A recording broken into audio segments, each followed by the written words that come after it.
Tell me a ghost story that sounds completely unbelievable but is entirely true. Okay, this one is about the university that I went to. It has a ton of different ghost stories. That campus is 1,000% haunted. You cannot convince me otherwise, whether those stories are true or not. Something weird going on there, okay?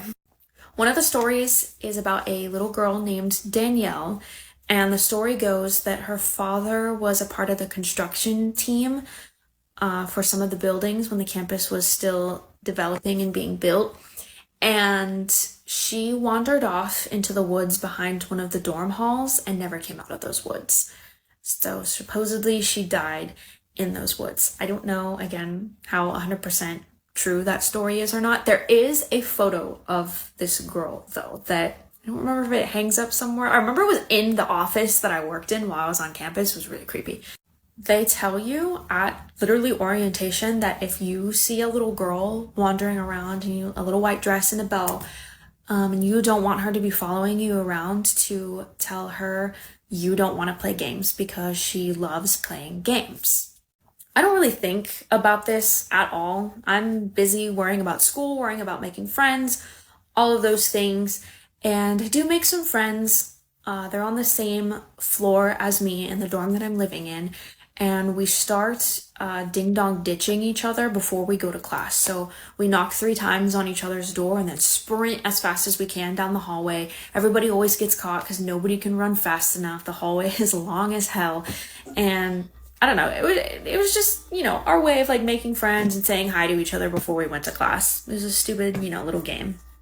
One day we're all hanging out in one dorm room together, minus one of our girlfriends. And we hear the knocks on our door and hear a girl laughing, and we hear footsteps running down the hallway. And so we open up the door to see if she's out there ready to come, join us. That was her way of being like, let me in. And nobody's in the hallway. And we call out for our friend, thinking she's hiding around the corner or something.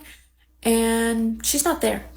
So we all go sit back down, don't really think anything of it. We're like, maybe she was on her way to go get coffee and was just knocking on the door or whatever. So she comes later and we were like, how did you run down the hallway so fast? We didn't even see you. And she says, what are you guys talking about? Like, I've been in class this whole time. So we were like, okay, weird.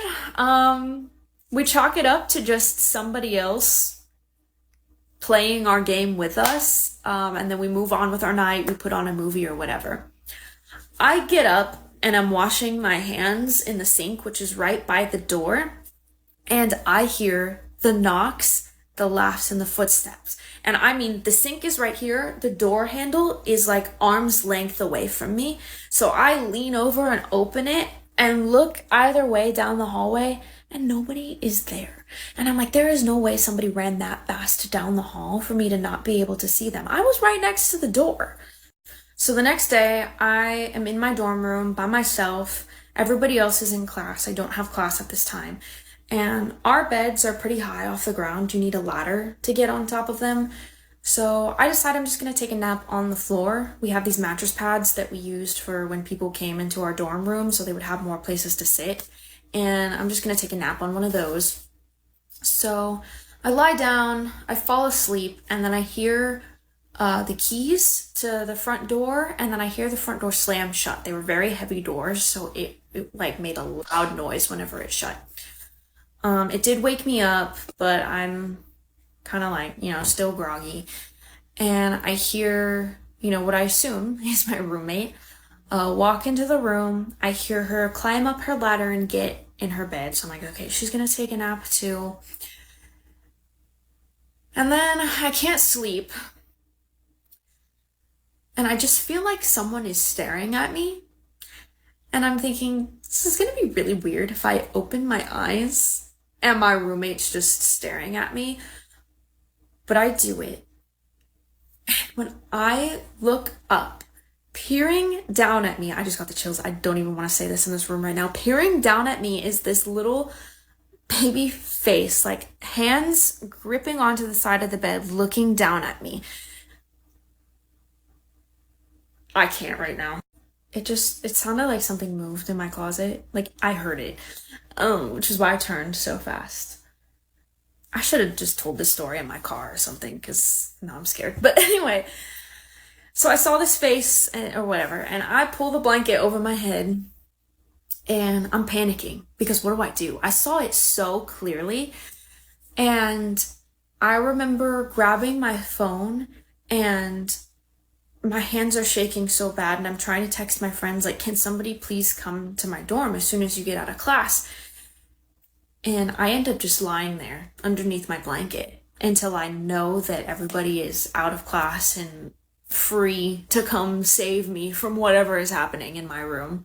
So they all come knocking, and I let them in. I'm telling them about what happened, and I said, that's why I texted you guys.